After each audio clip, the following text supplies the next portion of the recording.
નમસ્કાર દર્શક મિત્રો, આપની સાથે હું ભગવતી વિશાવડિયા. अब तक બુલેટિનમાં આપનું હાર્દિક સ્વાગત કરું છું. વિસ્તૃત સમાચારો જોતા પહેલા જોઈએ આજની મુખ્ય હેડલાઇન. દક્ષિણ ગુજરાતની સુગર મિલોએ શેરડીના ભાવ જાહેર કર્યા. રાજ્યમાં એપ્રિલના અંતથી ગુજરાત સહિત 23 રાજ્યોમાં હીટવેવની શક્યતા. આરટીઈમાં 44,000 બેઠક સામે 2.35 લાખ ફોર્મ ભરાયા. સમાચારો જોઈએ વિસ્તૃતમાં. દક્ષિણ ગુજરાતના શેરડી પકવતા ખેડૂતો માટે શેરડીના ટન દીઠ ભાવ સુગર ફેક્ટરીઓના સંચાલકો દ્વારા જાહેર કરવામાં આવ્યા હતા. ખેડૂતોને અપેક્ષિત ભાવો મળ્યા હતા. ગત વર્ષ કરતાં ટન દીઠ ₹20 થી લઈને 200 સુધીની વધારો જાહેર કર્યો હતો. દક્ષિણ ગુજરાતની તમામ સુગર મિલોએ, જેમાં 21 વર્ષોથી સતત નવસારીની ગણદેવી સુગર ફેક્ટરીએ સૌથી વધુ ભાવ આપવાની પોતાની પરંપરા જાળવી રાખી છે, જેમાં આ વર્ષે સુકાની વિના પણ ડાયરેક્ટરોએ પોતાની સહકારી દ્રષ્ટિનો પરચો આપ્યો છે અને પ્રતિ ટન શેરડીનો ઓક્ટોબરથી જાન્યુઆરી સુધીમાં 3,605 અને ત્યારબાદ એપ્રિલ સુધીમાં દર મહિને ₹100ના વધારા સાથે ભાવ આપતા સભાસદ ખેડૂતોમાં ખુશી જોવા મળી હતી. આ વર્ષે ગુજરાત સહિત દેશભરમાં આકરી ગરમી પડવાની આગાહી છે. જૂન મહિના સુધી તાપમાનનો પારો ઊંચો રહેવાની શક્યતા છે. આ માટે આવતા અઠવાડિયાથી ગુજરાતના તાપમાનમાં 3 થી 5 ડિગ્રી વધી જશે. એપ્રિલના અંત સુધી ગુજરાત સહિત 23 રાજ્યોમાં હીટવેવની શક્યતા છે. એપ્રિલમાં સતત 20 દિવસ સુધી લૂ ફેંકાય તેવી પણ શક્યતા છે. તો આ વર્ષે ગરમી જૂન મહિનામાં તમામ રેકોર્ડ તોડી શકે છે. મેદાની વિસ્તારોમાં લૂની અસર વધુ રહેવાની શક્યતા પણ છે. દેશના મોટા ભાગના વિસ્તારોમાં તાપમાન સામાન્યથી વધુ રહેશે. જો કે આ વચ્ચે એક રાહતના સમાચાર એવા છે કે આખો એપ્રિલ મહિનો ગરમીનો માર સહન કરવો પડી શકે નહીં, કારણ કે મહિનાની શરૂઆતમાં જ કમોસમી વરસાદ દસ્તક આપશે. કમોસમી વરસાદને કારણે ગરમીના પારામાં ઘટાડો થઈ શકે છે. રાઇટ ટુ એજ્યુકેશન એક્ટ અંતર્ગત ધોરણ 1માં પ્રવેશ માટેની કાર્યવાહીનો 14 માર્ચથી પ્રારંભ થયા બાદ 30 માર્ચના રોજ ફોર્મ ભરવાની મુદત પૂર્ણ થઈ છે. ફોર્મ ભરવાની કાર્યવાહી સાથે જ ચકાસણી પણ શરૂ કરાઈ છે. ફોર્મની ચકાસણી સહિતની કામગીરી પૂર્ણ થયા બાદ 15 એપ્રિલે પ્રવેશની ફાળવણી કરાશે. આ વખતે 43,896 બેઠક માટે પ્રવેશ કાર્યવાહી હાથ ધરવામાં આવી છે. આમ ગત વર્ષ કરતાં આ વખતે આરટીઈની બેઠકોમાં 39,000નો જંગી ઘટાડો થયો છે. 44,000 જેટલી બેઠકો માટે હાથ ધરાયેલી પ્રવેશ કાર્યવાહીમાં ફોર્મ ભરવાની મુદત પૂર્ણ થઈ ત્યાં સુધીમાં 2.35 લાખ ફોર્મ ભરાયા હોવાનું જાણવા મળે છે. આમ આરટીઈની પ્રવેશ કાર્યવાહીમાં બેઠકો કરતાં 5 ગણા વધુ ફોર્મ ભરાયા છે. આરટીઈ અંતર્ગત રાજ્યની ખાનગી પ્રાથમિક સ્કૂલોમાં ધોરણ 1માં પ્રવેશ માટે કાર્યવાહી હાથ ધરાતી હોય છે. ભારતના વિદેશ મંત્રી એસ જયશંકર 2 દિવસ માટે ગુજરાતના પ્રવાસે છે, ત્યારે સુરતમાં વિદેશ મંત્રી એસ જયશંકરે પ્રેસ કોન્ફરન્સનું આયોજન કરવામાં આવ્યું હતું, જે દરમિયાન તેઓએ જણાવ્યું હતું કે ભારતીય 2 નાગરિકોના મોત મામલે ભારતીય દૂતાવાસ દ્વારા પરિવારને મદદ કરવામાં આવી છે. રશિયન સરકારની જવાબદારી છે જે યુવકનું મોત થઈ તેમના મૃતદેહને ભારત મોકલવા તાત્કાલિક કાર્યવાહી કરાવી. રશિયન ફોર્સમાં આવી રીતે ભારતીય નાગરિકોને હેલ્પર તરીકે અથવા અન્ય કઈ રીતે ભરતી કરવામાં આવે તે યોગ્ય નથી. જ્યાં ભારતથી ગયેલા નાગરિકોની સુરક્ષા જળવાઈ રહે તે માટે ખાસ તકેદારી રાખવા આયોજન કરવામાં આવ્યું છે. मुझे बहुत खुशी हुई कि मैं यहाँ आज सूरत आया हूँ और आप जानते हैं कि गुजरात की संसद सदस्य होते मैं ऐसे गुजरात के साथ पिछले 5 साल में मेरे काफ़ी घनिष्ठ संबंध बढ़े हैं और आज मैं सूरत में हूँ. कल परसों राजकोट अहमदाबाद भी जा रहा. अभी सुबह दोपहर को एक जगह वहाँ बिजनेस इवेंट पे मुझे वहाँ अपने विचार रखने का मौका मिला. शाम को भी एक कार्यक्रम है, बीच में एक इंडस्ट्री विजिट भी है. तो मैं तो इतना ही कहूँगा कि गुजरात में मेरे लिए इंटरेस्ट खासकर क्योंकि गुजराती जो हैं पूरे दुनिया में फैले हैं, बड़े ग्लोबलाइज्ड लोग हैं. व्यापार की बात करें या एनआरआई की बात करें तो उसमें गुजरात का प्रेजेंस काफ़ी स्ट्रॉन्ग होता है. तो विदेश मंत्रियों गुजरात के संबंध बहुत स्पेशल होते हैं.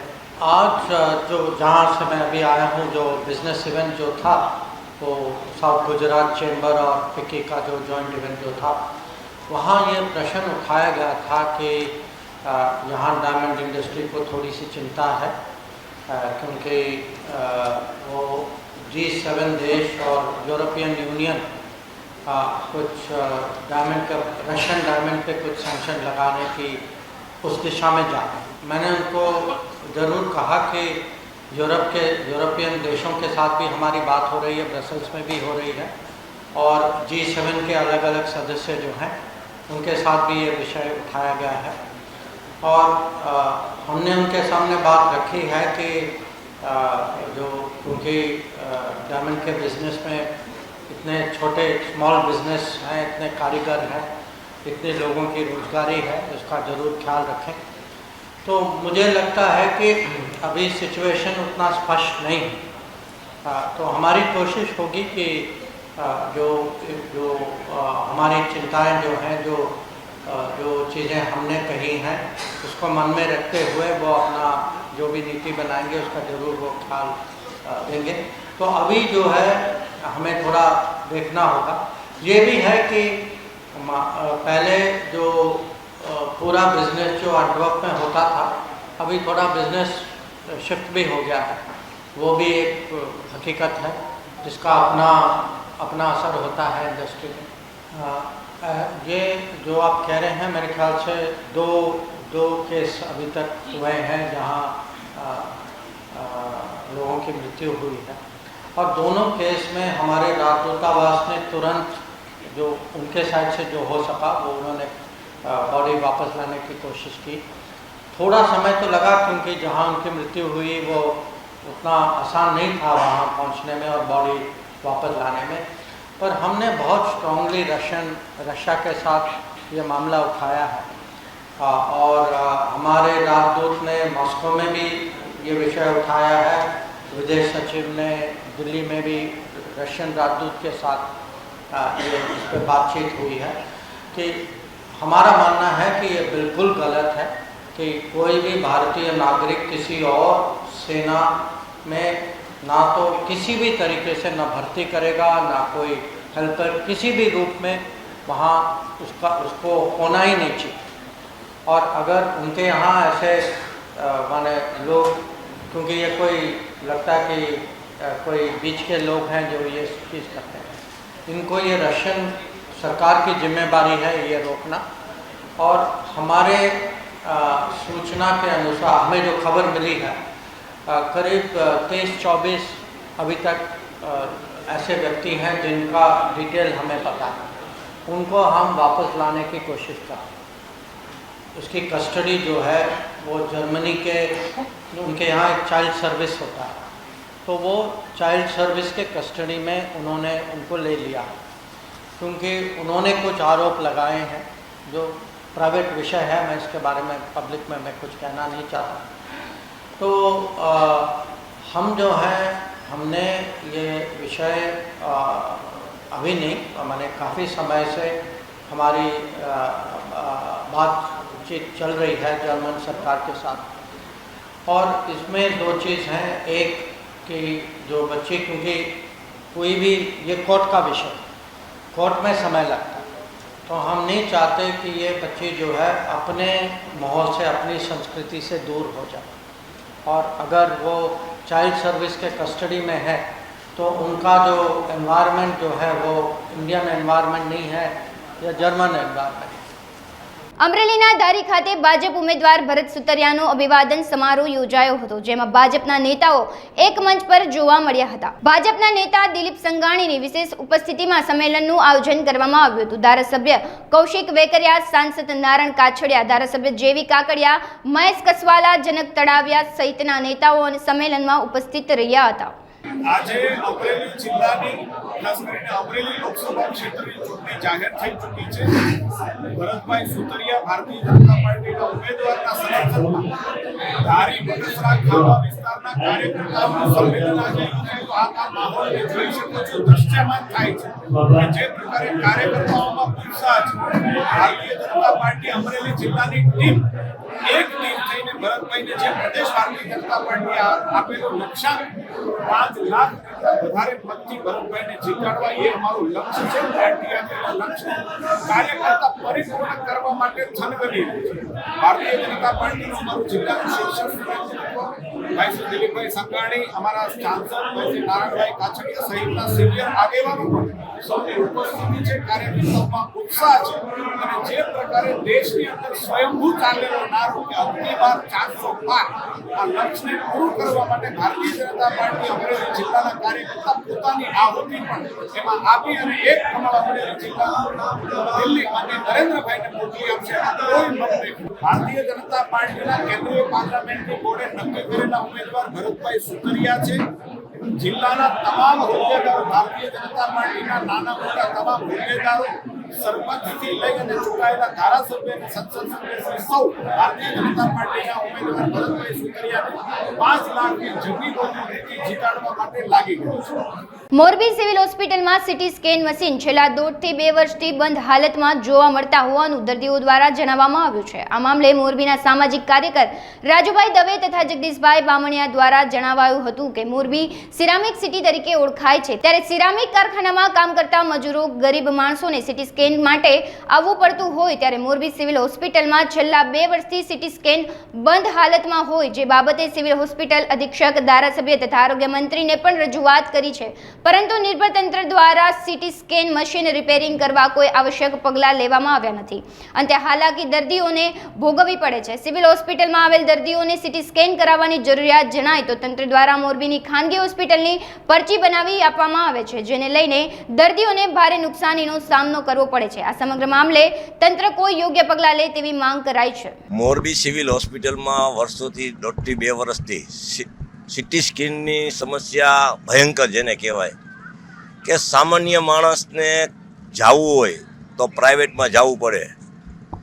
તો આ બાબતમાં મોટી સરકાર જે કરી રહી છે, કેન્દ્ર સરકાર અને ગુજરાત સરકાર જે કરી રહી છે કે આરોગ્ય બહુ સારું છે, આમ છે તેમ છે, એ આ જ બાબતમાં મોરબી સિવિલ હોસ્પિટલમાં ઝીરો છે કે અવારનવાર મોરબી સિવિલ હોસ્પિટલ આરોગ્ય મંત્રી, મોરબીના ધારાસભ્ય ને રજૂઆત કરવા હોવાથી નાના માણસો સીટી સ્કેન કરાવવા હોય તો 1500-2000 રૂપિયા લે છે. એ પણ કહું તમને કે આયુષની ચિઠ્ઠી તમે કેમ લખી દો છો? આયુષની ચિઠ્ઠી તમે કેમ લખી દો છો? તો આ બાબતમાં અવારનવાર રજૂઆત કરવા હોવાથી આ નિંભર તંત્ર કોઈ ધ્યાન દેતું નથી. તો આ બાબતમાં તાત્કાલિક જો થાય તો ગરીબ માણસો માટે બહુ સારું છે, કારણ કે સામાન્ય માણસ જો હોસ્પિટલમાં, સિવિલ હોસ્પિટલમાં મોરબીમાં હોય ને 3000 રૂપિયા લઈને આવવું પડે. શું કામ? કારણ કે સીટી સ્કેન કરાવવું પડે. સામાન્ય હોય તો સીટી સ્કેન કરાવો. હવે અહીંયા તમે જોવો તો કરોડોના ખર્ચે સીટી સ્કેન બંધ છે. અવારનવાર રજૂઆત કરવા હોવાથી નિંભર તંત્ર કોઈ દેતું નથી. આ બાબતમાં સુપ્રિન્ટેન્ડન્ટને પણ મેં વાત કરેલી છે, કાંતિભાઈ અમૃતિયાને પણ વાત કરેલી છે, આરોગ્ય મંત્રીને પણ વાત કરેલી છે. કોઈ જાતનું ધ્યાન દેતા નથી. હવે મોરબીમાં જે સીટી સ્કેન બંધ છે એને તો 1.5 વર્ષ જેવો સમય થઈ ગયો. અને અહીંયા કણે વાત કરીએ તો મોરબી અત્યારે સિરેમિક હબ કહેવાય, એટલે ઘણા બધા મજૂરો, નાના માણસોને અહીંયા કણે ઘણા બધા લોકોને સીટી સ્કેન માટે આવવું પડતું હોય. પણ અત્યારે સરકારી હોસ્પિટલ કહેવામાં આવે કે ફક્ત ને ફક્ત શોભાના ગાંઠિયા જ કહેવામાં આવે, અને સીટી સ્કેન મશીન પાસે થઈ ગયું છે. પણ આ જે ડૉક્ટરોની કે કોઈ પણ જે કાંઈ હોય તંત્રની બેદરકારીના કારણે અત્યારે અહીંયા કણે સીટી સ્કેન મશીન મૂકવામાં આવતું નથી. તો આના માટે મોદી સાહેબની જો વિચારધારા છે કે આવી બધી સરકારશ્રી દ્વારા લાભ મળે, પણ જો અહીંના જે તંત્ર છે એ લોકોને કાંઈ કરવું નથી તો આમાં શું બીજું થાય? હવે નાના માણસોને તો અહીંયા હેરાન જ થવાનું હોય. અને એક દર્દી અહીંયા કણે આવે એટલે અહીંથી પ્રાઇવેટ હોસ્પિટલમાં જવું પડે, એટલે ઓછામાં ઓછા 3000 રૂપિયાનો ખર્ચો થાય. તો અત્યાર સુધીમાં લાખોથી પણ ઉપર માણસોએ પ્રાઇવેટ હોસ્પિટલમાં પૈસા નાખવા પડતા હોય. ઘણી બધી સમસ્યાઓ થતી હોય, અને કંઈ પણ હોય એમ કે જાઓ તમે આયુષમાં જઈને સીટી સ્કેન કરાવી આવો, ફલાણી જગ્યાએ જઈને કરાવી આવો. તો શું આ અત્યારે શું લેવા હોસ્પિટલ રાખ્યું સરકારી હોસ્પિટલ? હવે આ મહાનગરપાલિકા બની પણ સારું કહેવાય, પણ એ કાગળ માથે જ છે. અને કોઈ પણ જાતની સુવિધા નથી. મહાનગરપાલિકા બને એટલે સારા અધિકારીઓ મૂકવામાં આવે, પણ અત્યારે એ વાત કરીએ તો આ નગરપાલિકાએ જાય તો માણસોને રોજે રોજ ધર્મના ધક્કા ખાવા પડે. કાયમ જઈને નોટિસો મારી આવે કે ભાઈ તમે આ નહીં કરો તમારી વસ્તુ સીલ કરી નાખશું. તો હવે આના માથે કોણ નોટિસ મારશે?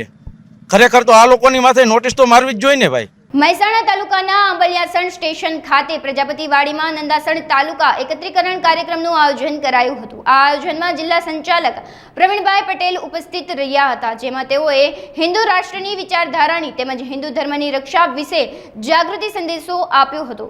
જ્યારે સમગ્ર આંબલિયાસણ સ્ટેશન વિસ્તારમાં આરએસએસના કાર્યકરો દ્વારા સમગ્ર નગરમાં ફ્લેગ માર્ચ યોજાઈ હતી. નંદાસણ તાલુકાનો આજનો આ એકત્રીકરણ કાર્યક્રમમાં આજના અહીંયા આપણા તાલુકાના સર્વે સ્વયંસેવકો ગણવેશમાં અહીંયા ઉપસ્થિત રહ્યા છે. તાલુકામાં 51 ગામમાંથી સંપર્કના આધારે દરેક ગામમાંથી અહીંયા સ્વયંસેવકો ઉપસ્થિત છે, જે એકત્રીકરણનો કાર્યક્રમ સંચાલન સાથે આજે આંબલિયાસણ ગામે અહીંયા ચાલી રહ્યો છે. પ્રવીણભાઈ પટેલ છે મારું નામ. રાષ્ટ્રીય સ્વયંસેવક સંઘ અહીંયા નંદાસણ તાલુકાનું આજે એકત્રીકરણ રાખેલું છે.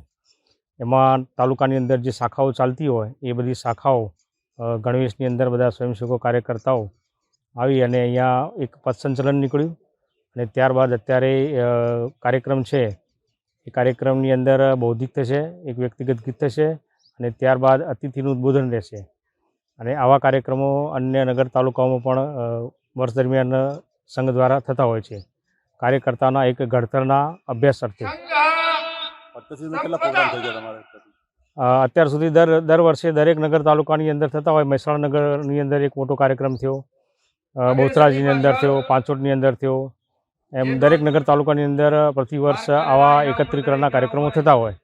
બાકી વર્ષ દરમિયાન શાખા સ્થાન પર શાખાઓ લાગતી હોય અને બાકી ઉત્સવ હોય તો ઉત્સવો થતા હોય. સેવા વસ્તીની અંદર સેવાના કાર્યક્રમો થતા હોય. સંઘ દ્વારા વર્ષ દરમિયાન સતત કાર્યક્રમો ચાલુ રહેતા હોય. સમગ્ર ગુજરાતની સમગ્ર દેશની અંદર એક પદ્ધતિ પ્રમાણે સતત કાર્ય ચાલુ રહેતું હોય છે. અબડાસાના લખપત તાલુકાના મોરી ગામની સીમતળમાં આવેલ ડેમોના કામોમાં ભ્રષ્ટાચાર થતા હોવાના ગામ લોકોએ આક્ષેપો લગાવ્યા છે, જેને લઈ સ્થાનિક લોકો દ્વારા મીડિયા કર્મચારીને સાથે રાખી ગામના તમામ ડેમોની મુલાકાત કરવામાં આવી હતી. આ ઉપરાંત સ્થાનિક કોન્ટ્રાક્ટરના માણસો સાથે વાતચીત કરવામાં આવી હતી. ગામ લોકોના જણાવ્યા અનુસાર આ અંગે કોન્ટ્રાક્ટરને પૂછતાછ કરવામાં આવી હતી. તેઓએ જવાબ આપવાનો ઇનકાર પણ કર્યો હતો. મોરી ગામમાં અંદાજે નાના મોટા 20 જેટલા ડેમોના કામો પાસ થયા છે. અમુક ડેમોના કામ થયા છે અને અમુક ડેમોના કામ હવે ચાલુ થશે. વધુમાં ગામ લોકોએ જણાવ્યું હતું કે તળાવમાં થયેલ પાણીનો સંગ્રહ ગાયો ભેંસો માટે ઉપયોગ રહેતો હતો. એ તળાવની પાળ તોડી નાખીને પાણી કાઢી નાખવામાં આવ્યું હતું. આ તળાવ રાજાશાહી સમયમાં બનાવેલું હતું. એ તળાવ તોડી નાખ્યું છે. આજે આ ગામની ગાયો ભેંસો પાણી માટે તડવડે છે. આ તળાવમાં કંઈ કામ હતું કે પછી એમ જ પાળ તોડવામાં આવી છે. જ્યાં સુધી ગ્રામજનોની સાથે બેસીને કામનો નિર્ણય નહીં લેવામાં આવે ત્યાં સુધી કામ બંધ રહેશે તેવું ગ્રામજનોએ જણાવ્યું હતું. એમ કામ ચાલુ છે, એમાં ચોખ્ખો ભ્રષ્ટાચાર છે. એમ અંદર જાળી નાખી ઉપર મટી નાખે છે. આપણે કહીએ તો આપણે માનતા નથી કઈ વાત. પ્રમુખ સાહેબને બોલાવ્યો તો પ્રમુખ સાહેબ ના પાડી દીધી કે તમારે થાય એ કરી આવો આગળ જઈને. એ ડેમ સારું બનતું નથી. કેટલું ડેમ 15-20 ડેમ બનાવ્યું છે, બધાનો એ પોઝિશન છે. મેં કહ્યું અંદર પાણી કોઈ ડેમમાં નથી. એ અત્યારે જૂનો તળાવ બનાવે છે, એમાં પાણી છે, એમાં 1000-1500 કિલો ભૂતણી છે આવેલી. એ તોડવાનું શક્યતા છે એની. એના ઉપર પાણી ભરેલો છે અંદર, એના ઉપર કામ ચાલુ છે અત્યારે. અમારી માંગ એ છે અત્યારે કામ એ બંધ થઈ જાય. રેસથી કામ નથી થતું. અધિકારીને કરી મહેશભાઈને, એ કાંઈ બોલ્યું ને, ફોન નહીં ઉપાડી. બહુ ભ્રષ્ટાચાર ચાલી રહ્યું છે કે કોઈ ન્યાય કામ નથી અને ગામમાં પ્રમુખને આ કોન્ટ્રાક્ટર બે પોતામાં મળી અને કામ કરે છે અને અંદર જાળી પણ અંદર ફેંકી દે છે અને જૂના તળાવમાં માઠું કામ કરે છે અને વ્યવસ્થિત કામ કાંઈ કરતા નથી. અને અમારી કામ બંધ કરવાની માંગ છે કે ન્યાય કામ થાય તો ચાલુ રહે, પણ ગામ સમિતિ બધી ભેગી થાય, ગામ સમિતિવાળાને બોલાવી લે, ગામ સમિતિવાળા બધા કે બરાબર અમારે કામ પસંદ છે તો એ લોકો કરે. પણ આજે આ રીતે અન્યાય કરે છે આ લોકો, એ અમને પસંદ નથી ને અમે બંધ કરાવવા માંગે પણ છે. અને આ બધું જે અંદરના આ જાળી બધી પડી છે ને આ કામ જે ચાલુ છે એ કામ પણ કાંઈ વ્યવસ્થિત નથી. આ એક તળાવોનું નથી, અમારી સીમમાં જેટલા પણ બધા તળાવ છે બધા એવી રીતનું કામ થયું છે અને અમને કોઈ પસંદ નથી. અને અમારે ખેતીવાડીવાળાને કાંઈ એક સિઝનમાં પણ પાણી કામ નથી લાગતું, કોઈને પણ નહીં. આ અમારો જૂનો તળાવ છે, આમાં હજી 4-5 ખેતરો પાણી પીએ છે, પણ હવે આ તૂટશે વરસાદના. એનું કારણ એ છે કે આના ઝાડો બધા અંદર છે, આમાં મટી કાંઈ આવશે નહીં. અને 1-2 ડમ્ફર નાખી અને ઉપરથી હિટાજીથી થોડો આમ ફેરવી અને પછી કહેતા આ રેડી થઈ ગયું. એટલે પ્રમુખને આ સાહેબને બધા પોતામાં મળી અને અમને કાંઈ પૂછા ન કરે, આવી રીતનું કામ કરાવી અને આ લોકો બધો ભ્રષ્ટાચાર કરી અને હાલે છે. એટલે આ અમારે જેટલા બધા નવા ડેમડા બન્યા છે એમાં બધામાં 3-4 વાર કામ હાલ્યું છે. ને સિઝનમાં અમને કોઈ કામ લાગ્યું નથી પાણી. એ માંગ છે કે વ્યવસ્થિત થાય નહીં ને ત્યાં સુધી આ કામ બધું બંધ રહેવું જોઈએ. તમે સમિતિને કોઈ બોલાવ્યો કે આ અમારા જે બધા સમિતિવાળા છે ને આ પ્રમુખ બાકી કે હમણાં આવ્યો નહીં, બોલાયો તો ના આવ્યો ને છતાં પણ જે અમારા બધા ભાઈઓ છે બીજા બધા લેબરોમાં જ્યાં છે બાકી અમારે બધા ગામવાળા આ જ છે, અમે બધા ભાઈઓ ભેગા છીએ. અમારે કોઈને નથી સમિતિમાં બોલાયા, નથી અમને કંઈ વાતચીત થઈ. અહીં પોતાની રીતે કામ કરે છે ને ભ્રષ્ટાચાર જે કરે છે એ અંદરો એની રીતે જ કરે છે. અમને કાંઈ મેં પૂછ્યું એ કે રમેશભાઈને છે, કોણ રમેશભાઈ છે મેં જોયો નથી. મેં બોલાયો તો મેં કે રમેશભાઈ મને એક વખત ભેગો કરાવ. પટેલ છે કોઈ, એ રાજકોટના છે ક્યાં દયા પર રહે છે. બાળકોમાં શિક્ષણની સાથે રમતગમત ક્ષેત્રે પ્રતિભાસભર બને તેવા આશય સાથે ડિસ્ટ્રિક્ટ લેવલ સ્પોર્ટ્સ સ્કૂલ શરૂ કરવામાં આવી છે. ત્યારે વર્ષ 2024-25 માટે વિદ્યાર્થીઓની પ્રવેશ કાર્યવાહી ચાલી રહી છે. ત્યારે અરવલ્લી જિલ્લામાં પણ સ્પોર્ટ્સ ઓથોરિટી ગુજરાત અને જિલ્લા રમતગમત વિકાસ અધિકારીની કચેરી દ્વારા વિદ્યાર્થીઓના પ્રવેશ માટે ટેસ્ટ લેવામાં આવ્યા હતા.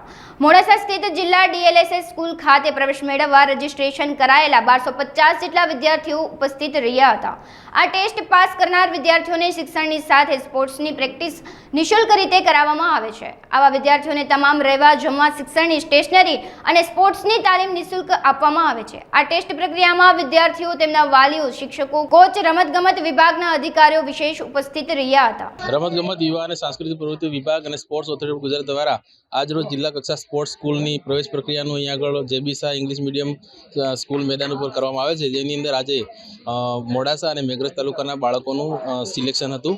એમાં 1250 છોકરા આપણે રજીસ્ટ્રેશન કરેલ હતું, જેની અંદર સરકારશ્રી દ્વારા જે બાળકો સિલેક્શન થશે તે લોકોને તમામ ખર્ચ જેવો કે શાળા પ્રવેશ, શૈક્ષણિક ફી હોય, સ્ટેશનરી હોય, હોસ્ટેલ ફી હોય, સ્કૂલ ગણવેશ હોય, પૌષ્ટિક આહાર, પછી તમામ પ્રકારની ઘનિષ્ઠ તાલીમ આપવામાં આવશે સારા કોચ દ્વારા, અને મેડિક્લેમ છે, રમતના સાધનો, તમામ વસ્તુ સરકારશ્રી તરફથી એમને પૂરી પાડવામાં આવશે. અને આજરોજ મોટી સંખ્યામાં બાળકો હાજર રહ્યા છે. તેમને જમવાની અને પાણીની તેમજ અન્ય લીંબુ પાણીની તેમજ વ્યવસ્થા કરવામાં આવી છે. કેશોદ શહેરમાં શૈક્ષણિક ક્ષેત્રે નામના ધરાવતી પાઠક સ્કૂલમાં 2 દિવસનો જુદા જુદા વિભાગો સાથે વેપારી મેળો, સંચાલકો અને શિક્ષકોના માર્ગદર્શન હેઠળ વાર્ષિક ઉત્સવની ઉજવણી કરવામાં આવી હતી. કેશોદ પાટીદાર નગરમાં આવેલા પાઠક સ્કૂલમાં યોજાયેલ બિઝનેસ ફેરમાં શહેરના વિવિધ ક્ષેત્રના હોદ્દેદારો, પદાધિકારીઓ અને આગેવાનો સહિત બહોળી સંખ્યામાં શહેરીજનોએ મુલાકાત લઈને વિદ્યાર્થીઓને પ્રોત્સાહિત કર્યા હતા. બિઝનેસ ફેરમાં stationery, stylish zone, game zone, home decor, વિજ્ઞાનના પ્રોજેક્ટ, મોબાઈલ ઝોન, ગણિત વિભાગ,